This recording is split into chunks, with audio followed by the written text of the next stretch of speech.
नमस्कार दोस्तों, स्वागत है आपका हमारे YouTube चैनल द अर्थ में। दोस्तों, अपन बात करने वाले हैं कक्षा 12 के पर्यावरणीय समस्या एवं समाधान टॉपिक की, जिसके अंतर्गत अपन ने विभिन्न प्रकार की पर्यावरणीय समस्याओं के बारे में अपन अवगत हो चुके हैं, जिनमें अपन ने वायु प्रदूषण के बारे में बात कर ली। आज बात करते हैं जल प्रदूषण के बारे में। तो दूसरी जो समस्या है वह है जल प्रदूषण। जल प्रदूषण दोस्तों, अगर आपको हमारा वीडियो पसंद आए तो ज्यादा से ज्यादा लाइक, शेयर तथा सब्सक्राइब जरूर कीजिए। दोस्तों, जल प्रदूषण किसे कहते हैं? जैसे हवा के अपन ने भौतिक और रासायनिक जो घटक थे उसमें परिवर्तन हुआ था, अवांछित रूप से हुआ था, नकारात्मक रूप से हुआ था, उसे अपन ने वायु प्रदूषण का नाम दिया था। उसी प्रकार जल प्रदूषण को अपन परिभाषित करेंगे तो किस प्रकार करेंगे? दोस्तों, जल के भौतिक, रासायनिक और जैविक, जल के भौतिक, रासायनिक और जैविक विशेषताओं में होने वाला अवांछित परिवर्तन, जिससे मानव और समस्त जीवों पर बुरा प्रभाव पड़ता हो, जल प्रदूषण कहलाता है। जल के भौतिक, रासायनिक और जैविक जो विशेषताएं होती है उसमें अवांछित रूप से होने वाला परिवर्तन जो मानव और समस्त जो जीव जंतु हैं उनके ऊपर विपरीत या बुरा प्रभाव डालता हो, क्या कहलाता है? जल प्रदूषण कहलाता है। दोस्तों, बात करते हैं कि जल प्रदूषण के स्रोत कौन कौन से हैं। जल प्रदूषण के स्रोत कौन कौन से हैं? विभिन्न स्रोतों के बारे में अपन अगर बात करें तो कौन कौन से स्रोत हैं? तो जल प्रदूषण के दोस्तों स्रोत है घरों का प्रवाहित जल, यानी अपने घरों में जो भी जल नालियों के माध्यम से प्रवाहित होता है वह किसी न किसी रूप में किसी भी जल स्रोत के अंदर प्रवाहित कर दिया जाता है। तो घरों का प्रवाहित जल भी जल प्रदूषण का एक प्रमुख कारण है। इसके बाद अपन बात करें तो कृषि अपशिष्ट और औद्योगिक अपशिष्टों के कारण भी जल प्रदूषण होता है। किस किस के कारण? कृषि और औद्योगिक अपशिष्ट। कृषि और औद्योगिक जो अपशिष्ट है उनके जल में मिल जाने या जल स्रोतों में प्रवाहित हो जाने से भी क्या होता है? जल प्रदूषित होता है। अगला है तापीय दूषित जल।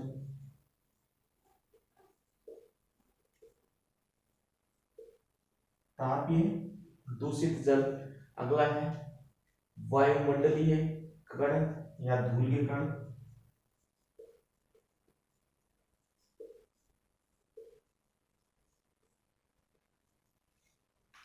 वायुमंडलीय कण। उसके बाद खनिज तेल।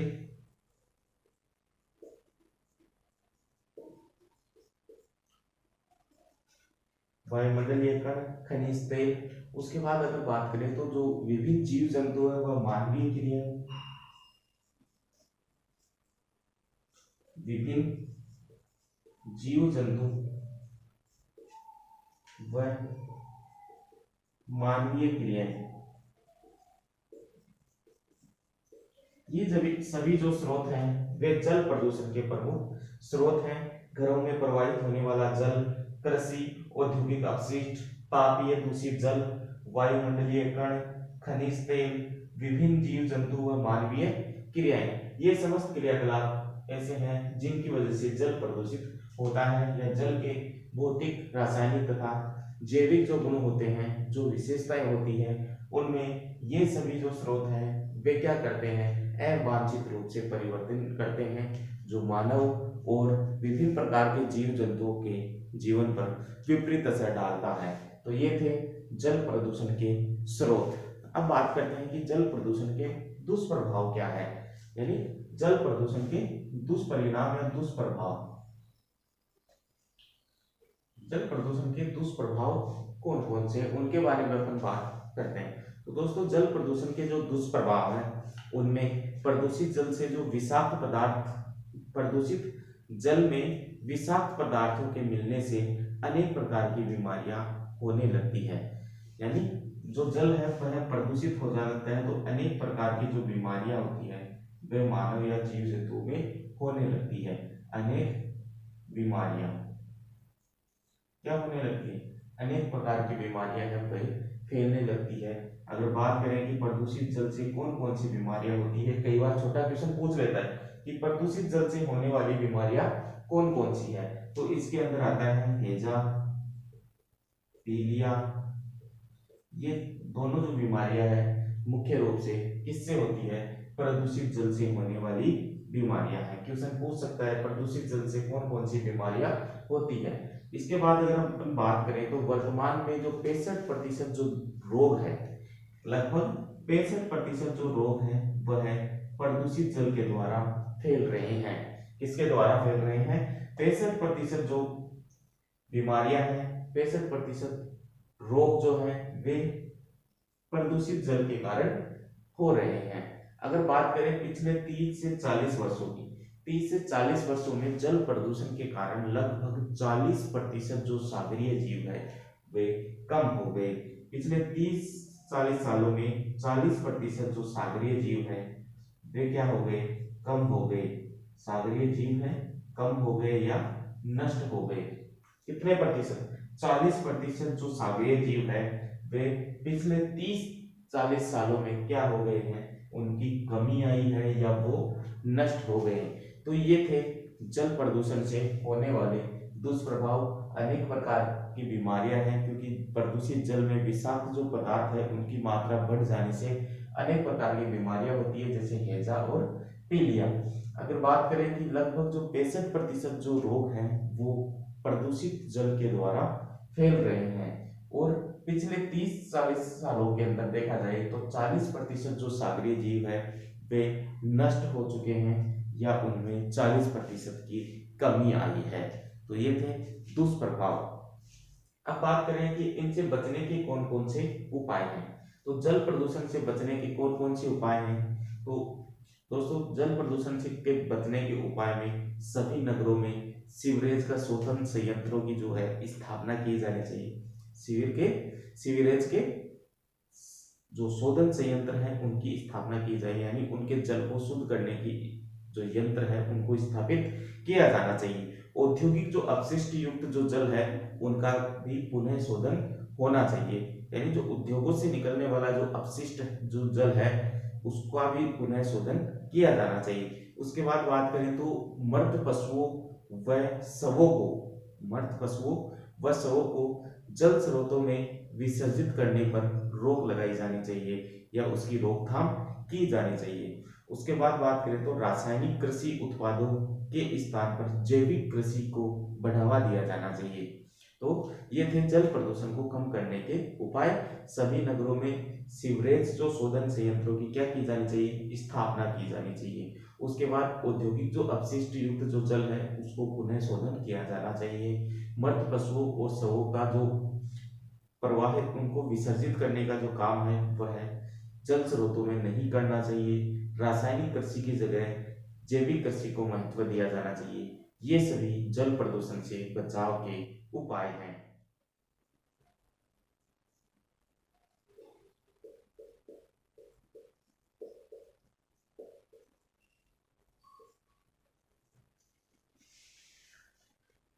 अब बात करते हैं नमामि गंगे प्रोजेक्ट के बारे में। भारत सरकार के द्वारा 7 जुलाई 2016 को, भारत सरकार के द्वारा 7 जुलाई 2016 को 7 जुलाई 2016 को देश भर में 300 प्रोजेक्ट के साथ, कितने, 300 प्रोजेक्ट, 7 जुलाई 2016 को देश भर में 300 प्रोजेक्ट एक साथ, 300 प्रोजेक्ट एक साथ शुरू किए गए इसे चालू करने के लिए। किसको, नमामि गंगे प्रोजेक्ट को शुरू करने के लिए भारत सरकार के द्वारा 7 जुलाई 2016 को देश भर में 300 प्रोजेक्ट एक साथ इस प्रोजेक्ट को सफल बनाने के लिए लागू किए गए, शुरू किए गए, जिसके अंतर्गत घाटों का आधुनिकीकरण किया जाना था। जिसके साथ ये जो जितने भी गंगा नदी के जो घाट थे, गंगा नदी के जैसे राम घाट, इस प्रकार के जितने भी जो घाट थे उन घाटों का क्या किया जाना था, आधुनिकीकरण किया जाना था। क्या किया जाना था, आधुनिकीकरण किया जाना था। जितने भी जो घाट हैं उनका आधुनिकीकरण किया जाना था और उनके किनारों पर क्या करना था, वृक्षारोपण करना था। अगर आपसे पूछ लिया जाए कि नमामि गंगे प्रोजेक्ट क्या है, तो भारत सरकार के द्वारा 7 जुलाई 2016 को देश भर में 300 प्रोजेक्ट एक साथ शुरू किए गए। किसको सफल करने के लिए, नमामि गंगे प्रोजेक्ट को सफल करने के लिए। इसके अंतर्गत जो भी गंगा नदी में जो घाट बनाए गए थे, उन घाटों का आधुनिकीकरण करके उनके किनारों पे वृक्षारोपण लगाना था, वृक्षारोपण किया जाना था। तो ये था नमामि गंगे।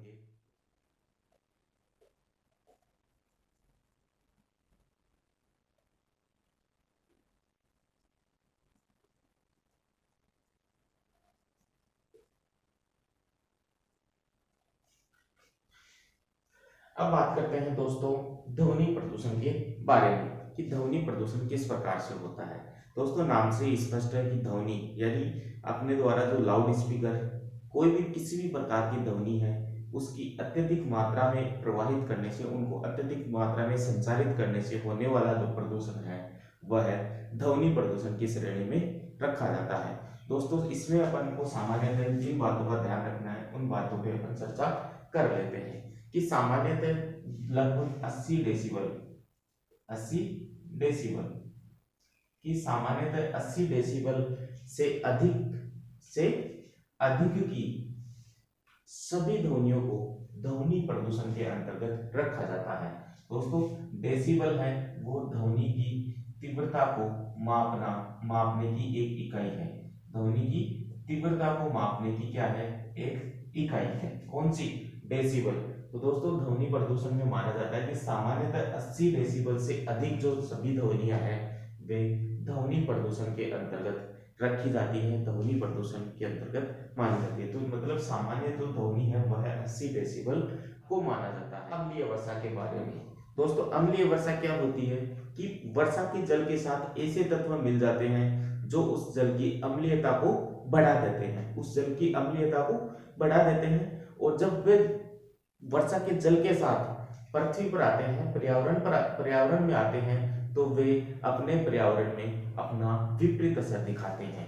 तो अम्लीय वर्षा किस प्रकार होती है कि अम्लीय वर्षा के प्रमुख जो तत्व हैं, जो स्रोत है कि कौन कौन सी गैसों में के कारण या कौन कौन सी गैसें आपस में क्रिया करके इस प्रकार की जो घटना है उसको जन्म देते हैं। तो उसमें अपन देखते हैं इसके प्रमुख स्रोतों में अपन शामिल करते हैं सल्फर डाइऑक्साइड को, सल्फर डाइऑक्साइड,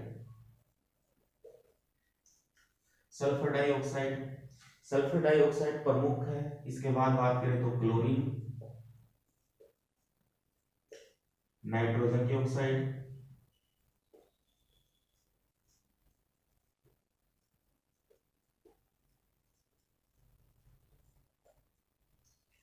फ्लोरीन, ये सभी तत्व वर्षा के जल के साथ मिलकर उससे क्या करते हैं, क्रिया करते हैं और किसको जन्म देते हैं, अम्लीय वर्षा को जन्म देते हैं। देखो दोस्तों किस प्रकार, मान लो ये सल्फर डाइऑक्साइड वातावरण में स्वतंत्र रूप से है और ये है वर्षा का जल H2, ये है वर्षा जल H2। ये जब सल्फर डाइऑक्साइड से मिलते हैं यानी सल्फर डाइऑक्साइड से क्रिया करती है तो बनाती है H2SO4, H2SO4 मतलब सल्फ्यूरिक अम्ल। क्या बनाती है, सल्फ्यूरिक अम्ल बनाती है। सल्फर डाइऑक्साइड जब जल वर्षा के जल के साथ क्रिया करती है तो बनाती है सल्फर डाइऑक्साइड H2SO4, सल्फ्यूरिक अम्ल। तो सल्फ्यूरिक अम्ल का ये क्या करती है, निर्माण करती है। उसी प्रकार अपन बात करें कि नाइट्रोजन के जब ऑक्साइड्स हैं वे वर्षा के साथ जल के साथ क्या करते हैं, क्रिया करते हैं और बनाते हैं HNO3। क्या बनाते हैं, HNO3, जिसे बोलते हैं नाइट्रिक अम्ल, जिसे बोलते हैं नाइट्रिक अम्ल। यहाँ H2 भी क्या है, वर्षा का जल है। तो नाइट्रोजन के ऑक्साइड्स या नाइट्रोजन ऑक्साइड मिलती है किससे, वर्षा के जल से, क्या बनाती है, नाइट्रिक अम्ल बनाती है, HNO3 का निर्माण करती है। जो पर्यावरण पर क्या करते हैं, विपरीत असर करते हैं। ये पदार्थ जब वर्षा के जल के साथ क्रिया करके इन रूपों में अगर जब पृथ्वी के धरातल पर आते हैं तो इन्हें अपन अम्लीय वर्षा के रूप में जानते हैं। तो दोस्तों सभी क्रियाओं से वर्षा के जल का पीएच मान क्या है, गिरने लगता है। यदि वर्षा के जल का पीएच मान 5 से कम होता है, 5 से कम होता है तो यह अत्यधिक हानिकारक होता है, यह अत्यधिक हानिकारक होता है। अब बात करें कि अम्लीय वर्षा के उत्तरदायी तत्व या स्रोत कौन कौन से हैं। अम्लीय वर्षा के उत्तरदायी तत्व या स्रोत कौन कौन से हैं। तो अम्लीय वर्षा के उत्तरदायी स्रोत हैं sulphur dioxide SO2, chlorine Cl, nitrogen के ऑक्साइड NO2 और फ्लोरीन कार्बन मोनोऑक्साइड CO। ये सभी क्या है, अम्लीय वर्षा के तत्व या स्रोत हैं, या इन्हें उत्तरदायी कारक के रूप में माना जाता है कि ये सभी तत्व अम्लीय वर्षा के लिए क्या होते हैं, उत्तरदायी होते हैं। अब बात करते हैं अम्लीय वर्षा के कारण कि कौन कौन से ऐसे कारण हैं जिनकी वजह से अम्लीय वर्षा होती है। अम्लीय वर्षा के कारणों की, दोस्तों अम्लीय वर्षा के कारणों को पढ़ते हैं तो अपन जो ऑटोमोबाइल और स्वचालित जो वाहन है उनसे निकलने वाले हानिकारक पदार्थों से, स्वचालित वाहनों के धुएं से, यानी स्वचालित जो भी वाहन है उनके धुएं से निकलने वाले जो हानिकारक पदार्थ हैं इनकी वजह से अम्लीय वर्षा होती है। अम्लीय वर्षा को यह प्रभावित करते हैं। आगे बात करें तो कोयला और जो ताप विद्युत ग्रह है उनसे जो प्रदूषण होता है उससे, कोयला व तापीय विद्युत ग्रहों से, तापीय विद्युत ग्रहों से। आगे बात करें तो अगला जो प्रमुख कारण है वह है खनिज तेल शोधन शालाओं से। खनिज तेल की जितनी भी शोधनशाला है उनसे होने वाले प्रदूषण से भी क्या होती है, अम्लीय वर्षा होती है। अम्लीय वर्षा के लिए ये सभी कारक जिम्मेदार होते हैं। अगला जो प्रमुख कारण है वह है जीवाश्म ईंधन। जीवाश्म ईंधन, जीवाश्म ईंधन होता है कोयला, पेट्रोल और लकड़ी। कोयला, पेट्रोल और लकड़ी, कोयला, पेट्रोल और लकड़ी। जीवाश्म ईंधन के दहन से भी क्या होता है, अम्लीय वर्षा होती है।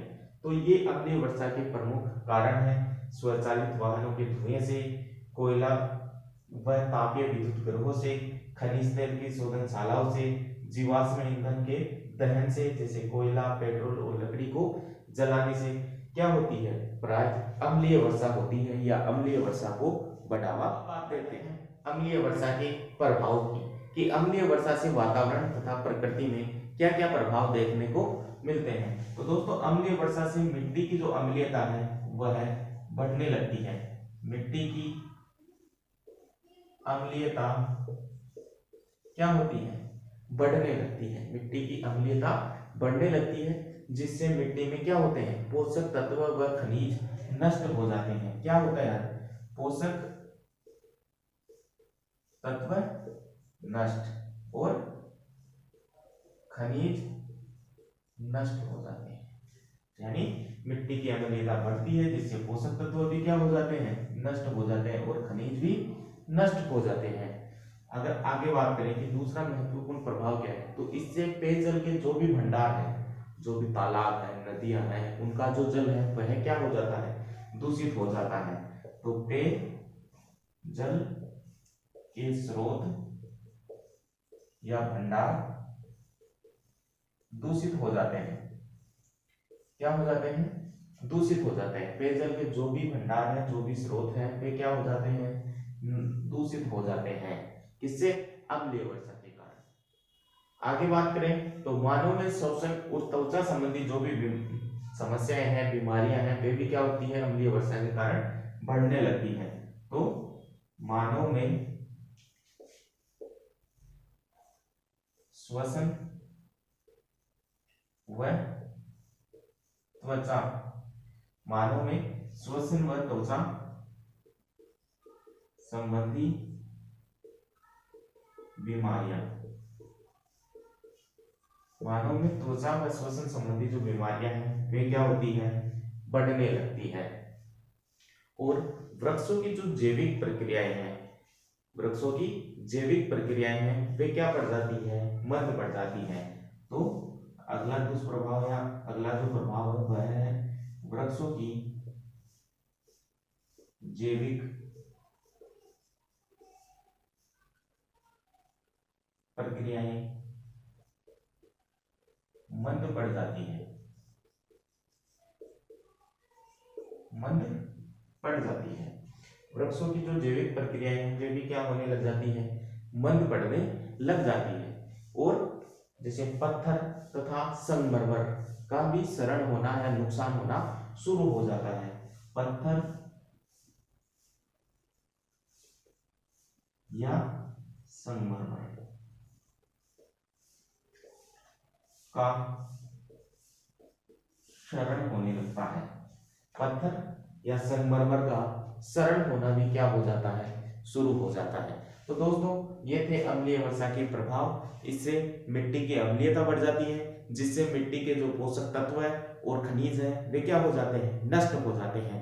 पेयजल के भंडार है वे दूषित हो जाते हैं। मानव में श्वसन व त्वचा संबंधी विभिन्न प्रकार की जो बीमारियां हैं वे जन्म लेने लग जाती हैं।